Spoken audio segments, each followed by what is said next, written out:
नमस्कार प्यारे दोस्तों, अश्विनी जीएस क्लासेस में आपका स्वागत है। मैं अश्विनी द्विवेदी आज आप लोगों के समक्ष पिछले टॉपिक के सेशन को ही आगे बढ़ाते हुए उस टॉपिक को आज मैं पूरा करने का प्रयास करूंगा। जो आज का टॉपिक है लोकल गवर्नमेंट। प्यारे दोस्तों, कौन सा टॉपिक है? लोकल गवर्नमेंट, स्थानीय स्वशासन टॉपिक है। इसी को हम लोग आगे लेकर के चलने वाले हैं। यह तीसरा फेज है हम लोगों का। कौन सा फेज है प्यारे दोस्तों?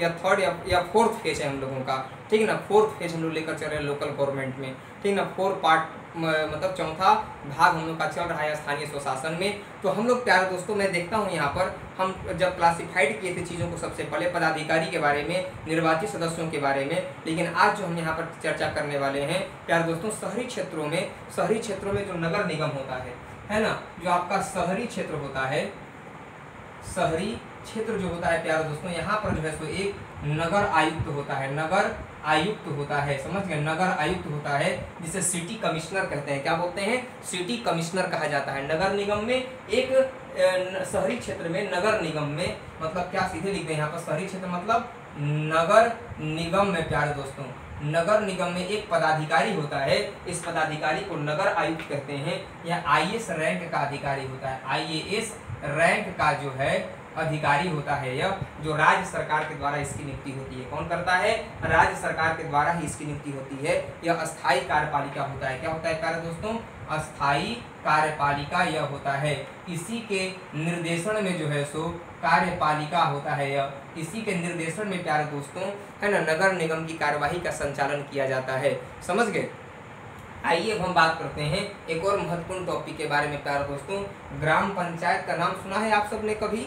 आप सबने कभी नाम सुना होगा ग्राम पंचायत के बारे में कि ग्राम पंचायत किसे कहते हैं। आइए हम लोग ग्राम पंचायत की बात करें। ग्राम पंचायत किसे कहते हैं? देखिए प्यारे दोस्तों, ग्राम पंचायत जो होता है ना, वह होता है एक या दो या दो से अधिक, एक या दो या दो से अधिक गांवों को मिलाकर ग्राम पंचायत बनता है प्यारे दोस्तों। ग्राम पंचायत बनता है।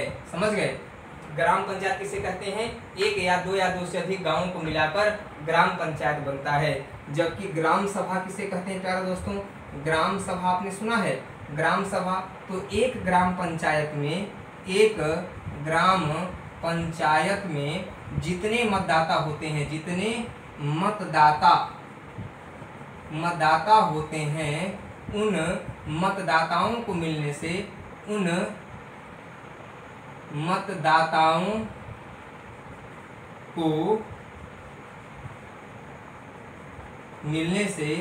ग्राम सभा बनता है प्यारे दोस्तों। क्या बनता है? ग्राम सभा बनता है या ग्राम सभा का गठन होता है। दोनों बातों को अच्छे तरीके से समझ लीजिए। ग्राम पंचायत किसे कहते हैं? एक या दो से अधिक गांवों को मिला करके ग्राम पंचायत बनता है। जबकि ग्राम सभा किसे कहते हैं? एक ग्राम पंचायत में जितने लोगों का नाम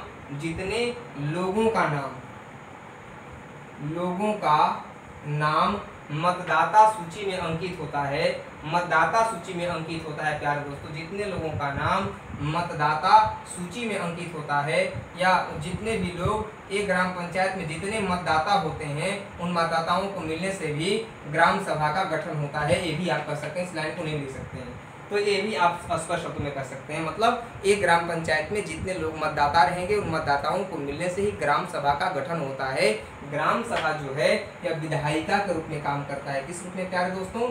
विधायिका मतलब लेजिस्लेटिव। ग्राम सभा लेजिस्लेटिव के रूप में काम करता है। ग्राम पंचायत किसे कहते हैं? तो एक या टू मतलब एक या वन मतलब कि वन विलेज या टू से अधिक विलेज मिल करके एक ग्राम पंचायत बनते हैं। और ग्राम सभा किसे कहते हैं? यह लेजिस्लेटिव के रूप में काम करता है। ग्राम सभा लेजिस्लेटिव के रूप में काम करता है, विधायिका के रूप में मतलब मेकिंग ऑफ लॉज का काम करता है। एक ग्राम पंचायत में, वन ग्राम पंचायत में जितने भी वोटर्स होते हैं, उन वोटर्स को मिलने से ही ग्राम सभा का गठन होता है प्यारे दोस्तों। ये रहा ग्राम सभा आपका, समझ गए, भूलिएगा मत कभी। एक होता है प्यारे दोस्तों यहाँ पर नोट करते चलिएगा इस सबको, बहुत महत्वपूर्ण पॉइंट बता रहा हूँ। एक यहाँ पर महत्वपूर्ण पॉइंट ये होता है प्यारे दोस्तों, एग्जाम के पॉइंट है से जो कई बार क्वेश्चन एग्जाम में आ चुका है, राज्य वित्त आयोग एक टॉपिक होता है। क्या होता है? राज्य वित्त आयोग। राज्य वित्त आयोग होता है। तो राज्य वित्त आयोग क्या करता है प्यारे दोस्तों? तो इसका जो प्रावधान है अनुच्छेद 243, अनुच्छेद 243 झ में, इसमें अनुच्छेद 243 झ में प्यारे दोस्तों इसकी चर्चा की गई है, या फिर आप आई भी कर सकते हैं, या अनुच्छेद 243 आई में इसकी चर्चा की गई है, ठीक है ना, ये भी आप कर सकते हैं राज्य वित्त आयोग का। देखिए राज्य वित्त आयोग का गठन जो होता है राज्यपाल प्रत्येक 5वें वर्ष या जब चाहे एक राज्य वित्त आयोग का गठन कर सकता है। राज्य वित्त आयोग जो है इसका गठन राज्यपाल प्रत्येक 5वें वर्ष या जब चाहे वह गठन कर सकता है। समझ गए? राज्य वित्त आयोग का काम सबसे बड़ा यही है कि राज्य सरकार और स्थानीय सरकारों में, स्टेट गवर्नमेंट और लोकल गवर्नमेंट में टैक्स का डिस्ट्रीब्यूशन सही तरीके से कराना, करों का बंटवारा सही तरीके से कराना ही राज्य वित्त आयोग का कार्य होता है। स्टेट फाइनेंस कमीशन का कार्य यही होता है। समझ गए? टैक्स का डिस्ट्रीब्यूशन कराना किनके बीच में? तो between state and local government के बीच में, स्टेट एंड लोकल गवर्नमेंट के बीच में प्यारे दोस्तों। तो सेंट्रल लेवल का जो फाइनेंस कमीशन है, जो वित्त आयोग है, जिसका जिक्र अनुच्छेद 280 में किया गया है, वह कि उसका गठन राष्ट्रपति प्रत्येक 5वें वर्ष करता है या जब चाहे। समझ गए?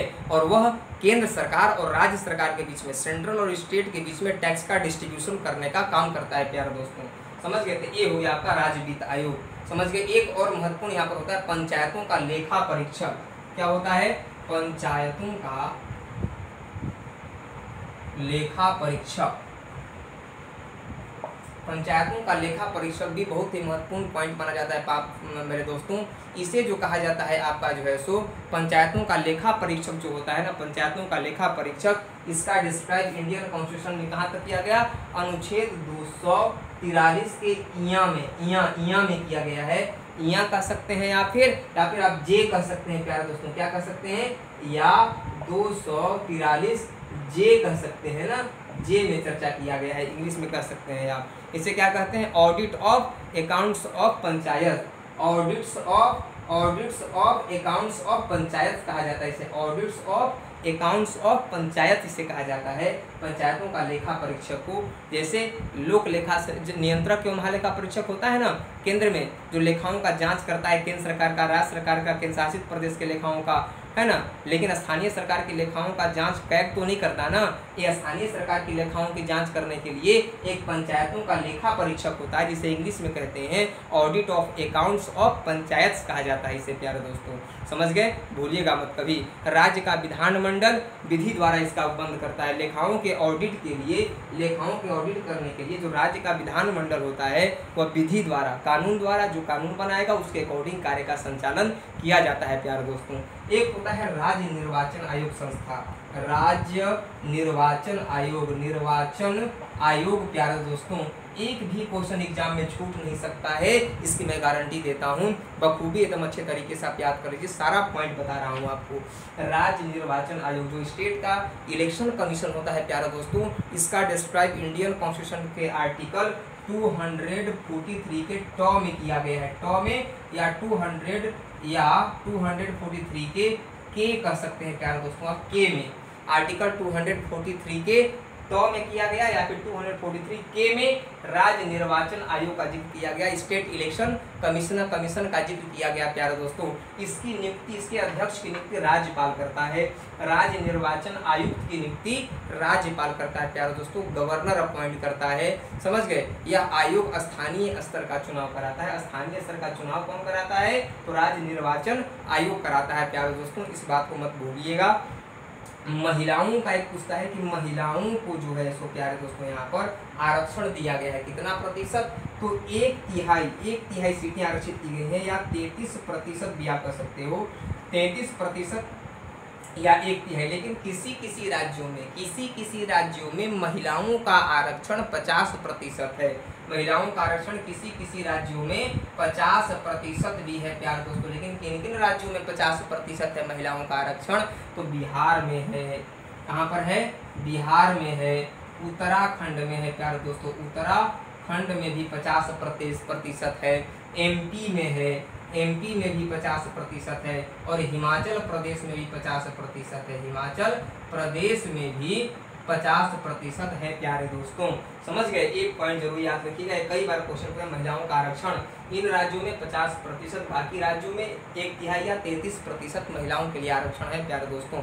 समझ गए। देखिए जो क्षेत्र पंचायत समिति होती है हमारे यहाँ, क्षेत्र पंचायत समिति के सिफारिश पर, क्षेत्र पंचायत समिति के सिफारिश पर जो है हमारे यहाँ ग्रामीण स्तर के गाँव में ग्राम पंचायत को भंग भी किया जा सकता है, भंग भी किया जा सकता है। समझ गए। तो अगर भंग होता है तो वहां पर जो है चुनाव कराना 6 महीने के अंदर में जरूरी होता है प्यारे दोस्तों। समझ गए, क्या होता है, जरूरी होता है।